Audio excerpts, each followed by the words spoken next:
ஜனாதிபதி தமிழ் பொது வேட்பாளர் ப. அரியநேத்திரன் அவர்களை ஆதரித்து மாபெரும் பொதுக்கூட்டம் இன்றைய தினம் வெள்ளிக்கிழமை மாலை 4:30 மணியளவில் மன்னார் நகர பேருந்து நிலையத்தில் இடம்பெற்றுள்ளது.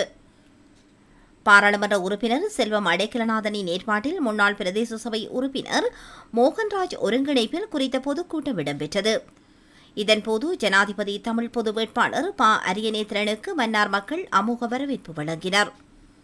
குறித்த பொதுக்கூட்டத்தில் தமிழ் தேசிய பொதுக்கட்டமைப்பின் சார்பில் பாராளுமன்ற உறுப்பினர் சீதார்த்தன், முன்னாள் பாராளுமன்ற உறுப்பினர் சுரேஷ் பிரேமச்சந்திரன், முன்னாள் பாராளுமன்ற உறுப்பினர் சிவசக்தி ஆனந்தன், தமிழ் தேசிய கட்சியின் தலைவர் சிரேஷ்ட சட்டத்தரணி ஸ்ரீகாந்தா, முன்னாள் யாழ் மேயர் மணிவண்ணன், அரசியல் ஆய்வாளர் நிலாந்தன், முன்னாள் போராளிகள் கட்சியின் பிரதிநிதிகள், பொது அமைப்புகளின் பிரதிநிதிகள் என பலரும் கலந்து கொண்டனர். இதன்போது ஜனாதிபதி தமிழ் பொது வேட்பாளர் ப. அரியநேத்திரன் அவர்களை ஆதரித்து தமிழ் மக்கள் சங்கு சின்னத்திற்கு ஏன் வாக்களிக்க வேண்டும் என்பது குறித்து உரை நிகழ்த்தினர். இதன்போது சுமார் 1000 பேர் வரை குறித்த கூட்டத்தில் கலந்து கொண்டிருந்தமை குறிப்பிடத்தக்கதாகும்.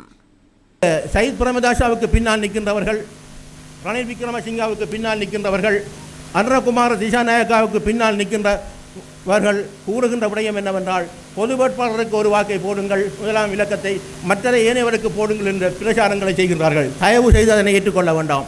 நாங்கள் தெளிவாக கூறுகின்றோம், நாங்கள் எவரையும் ஆதரிக்க வேண்டிய அவசியம் எங்களுக்கு இல்லை.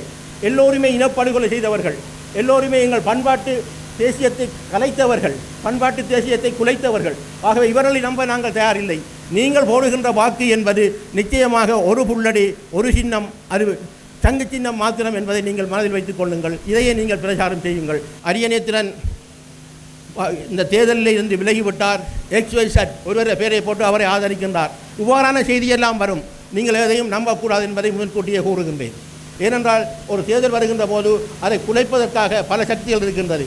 இப்பொழுது பல தொழில்நுட்பங்கள் பாவிக்கப்படுகின்றது. AI தொழில்நுட்பம் மூலமாக கூட எனது படத்தை போட்டு நான் உரையாற்றுவது போல செய்திகளும் கூட வரலாம். எவரும் ஒன்றும் நம்ப தேவையில்லை. நான் ஒரு விடயத்தில் இறங்கினேன் என்றால் அது முடியும் வரை அதை பார்த்துவிட்டு தான் செல்வேன். அதுதான் என்ற இலக்கு.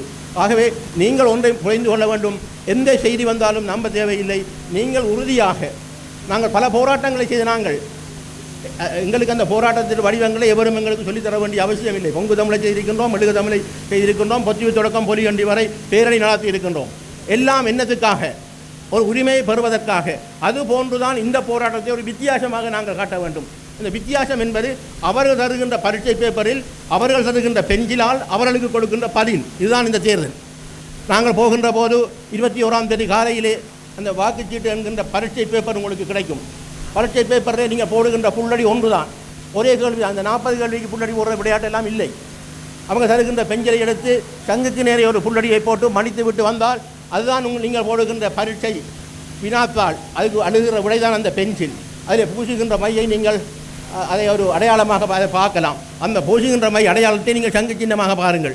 ஆகவே நீங்கள் செய்துவிட்டு வந்து வீட்டிலே இருப்பது தான் நீங்கள் செய்கின்றது. மிகவும் அவதானமாக, மிகவும் நேர்மையாக, மிகவும் உணர்வாக இந்த விடயத்தை நீங்கள் செய்வீர்களாக இருந்தால் செப்டம்பர் மாதம் 22ஆம் தேதிக்கு பிறகு பல மாற்றங்களை நீங்கள் காண்பீர்கள்.